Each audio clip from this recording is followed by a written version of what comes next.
Mayong adlaw ato mga kaigsunan, mayong adlaw ato ang mga OFW, mga Pilipino, mga trabahante, bisan asa nga suok sa tibok kalibutan. Kumusta kamong tanan? Welcome sa atong YouTube channel. Sa pagkakaroon ato ang gritsuhan ug hisgot mga kabayaning Pilipino ang gitawag og direct hiring. Pahaom kini ato para sa ato ang mga OFW, bisan ginagmay nga serbisyo. Mamasin kita nga matabangan nato ang ato ang mga kaigsunan nga mga Pilipino nga dili mabiktima sa mga buang o sa mga gago nga mga illegal recruiter. Unsa ba ang gitawag og direct hiring? Sa termino palanggaan, direct buot ipasabot, direkta. Hiring buot ipasabot nga nang recruit. Direct hiring og trabahante nang recruit og trabahante. Gitugot ba kini sa balaod? Ang tubag, depende. Atong hisgutan, kay kasagaran dinhi sa direct hiring nagsugod ang binuang ug anomalya sa mga illegal recruiter. Unsa may naa sa atuang balaod? Ang atuang labor code ug ang uban pa nga mga balaod sa pamuo nagdili sa gitawag og direct hiring. Niadtong Abril 26, tuig 2018, ang Philippine Overseas Employment Administration o POEA niluwat og Memorandum Circular number 08 Series of 2018 nga nagdili sa gitawag og direct hiring. Pero timanin ninyo, kay karong taon ato ang hisgutan, do na ba'y mga sirkumstansya nga gitugot sa ato ang balaod ang gitawag og direct hiring. Ang general rule, ang unang mando sa balaod mao, gidili para sa direct hiring sa ato ang mga Overseas Filipino Workers OFW. OFW. Overseas Filipino Worker. Okay. Atong hinahinayan pagpasabot kini gitawag og direct hiring. Sa gikaingon na nato, sagad sa mudos sa binuang sa mga illegal recruiter, anha magsugod sa gitawag og direct hiring. Ang uban nga mga ahente sa mga illegal recruiter, manungko sila ngadto sa kabukiran, pasaligan si Inday o si Dudong nga dunay direkta nga trabaho ngadto sa Japan, ngadto sa Dubai, sa Malaysia o asang mga lugar sa nagkadaya mga dapit sa kalibutan, pasaligan og dagko nga sweldo, pero kinahanglan o bayadaan si Inday o si Dudong o dinagko nga placement fee. Ang mahitabo, iprinda ang kabaw, iprinda ang daro, iprinda apil ang yuta, aron lang maka-abroad. Yanga-yanga na igo na biktima sa buang nga illegal recruiter. May pangtokhangon ng mga buang nga mga illegal recruiter aron mo tagam. Now, aron malikayan ang binuang sa mga illegal recruiter, ang ato ang balaod mismo ni hatag og proteksyon ninyo nga mga OFW nato nga mga Pilipino nga dili mabiktima sa gitawag og illegal recruitment. Sa gikaingona, ang direct hiring gidili sa ato ang balaod.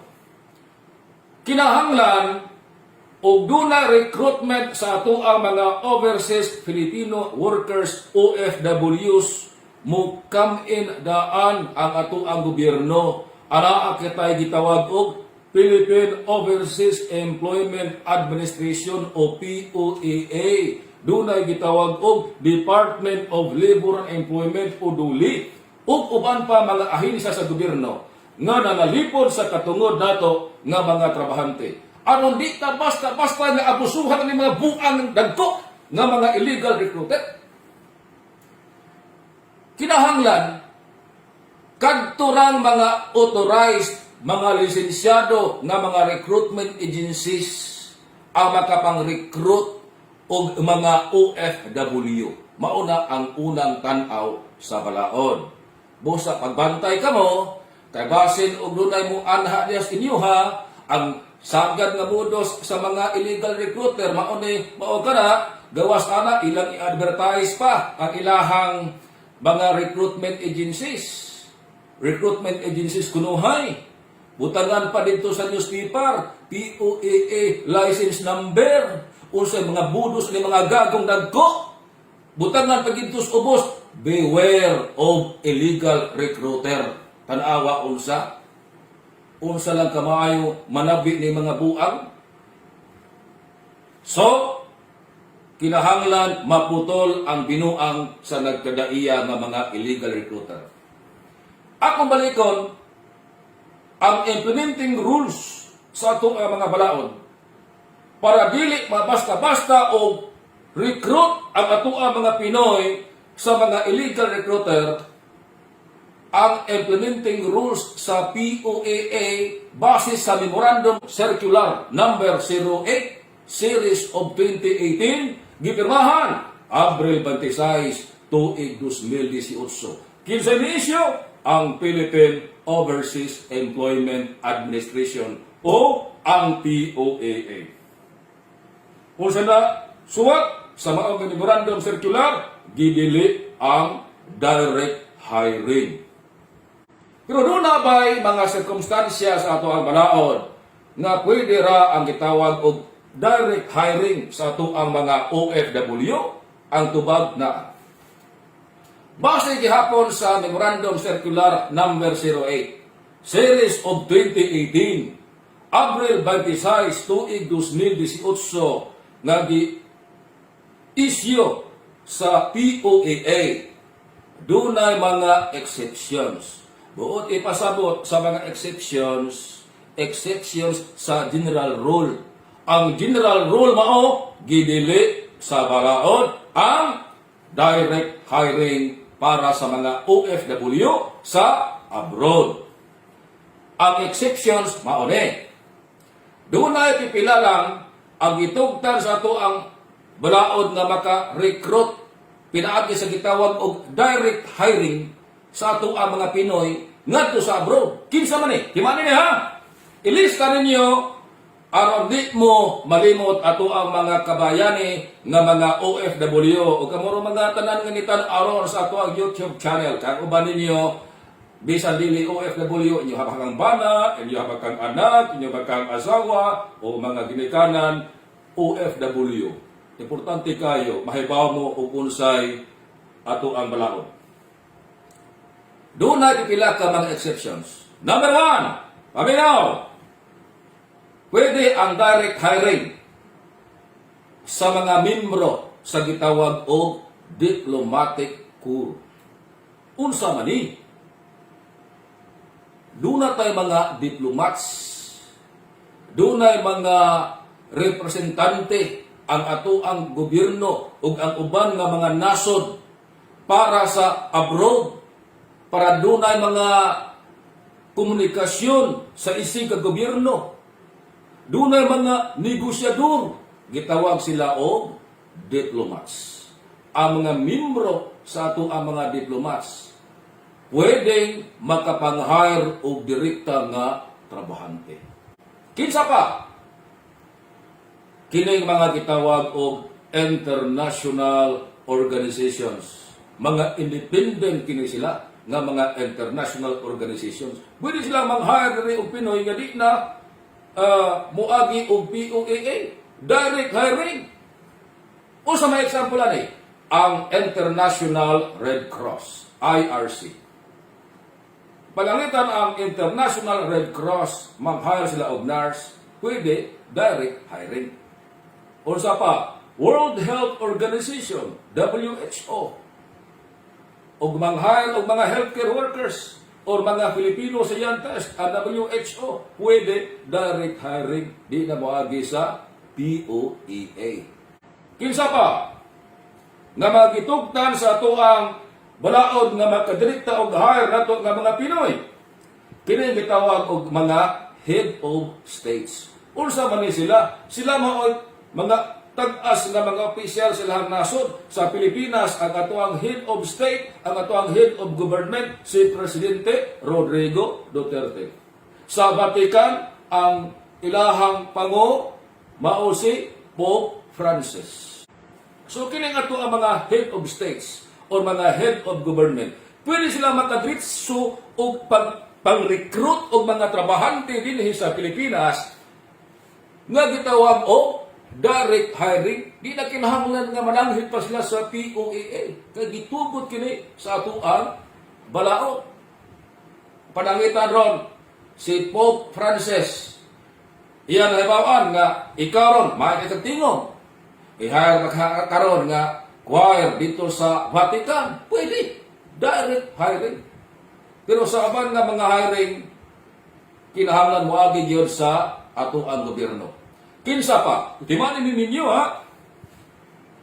Kay base sa Memorandum Circular number 08 series of 2018, nag-issue sa ato ang Philippine Overseas Employment Administration ang mga direktang sakop sa pamilya.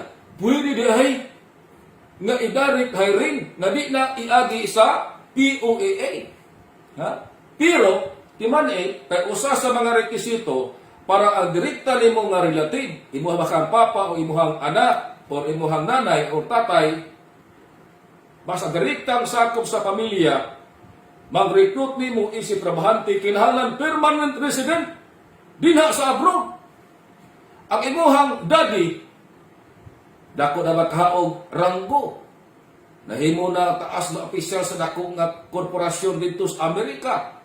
Unya permanente ng residente sa Amerika imuhang daddy. Gisaligan na sa negosyo. Pwede ikaw nga anak idirekta ka og hire sa imuhang daddy nga permanent resident dito sa Amerika. Example na sa gitawag og hiring, direct hiring gikan sa imuhang direktang sakop sa imuhang pamilya. Pero timan kay bisan pa man og direktang sakop sa pamilya, bisan pa man og permanenteng residente na dito sa abroad, ang imuhang direktang sakop sa pamilya, dili siya tugtan sa tuang balaod nga direkta makapang-recruit og trabahante para sa mga domestic workers. Ha? Kabahin sa mga domestic workers na nahisgutan, apil na ani ang mga caregivers, apil na ani ang mga household workers. Dili pwede, basta mga domestic workers. Bisan pa og direkta nga sakop nimo sa pamilya ang mo-hire og trabaho. So maato ang tanan nga mga atuan na hisgutan.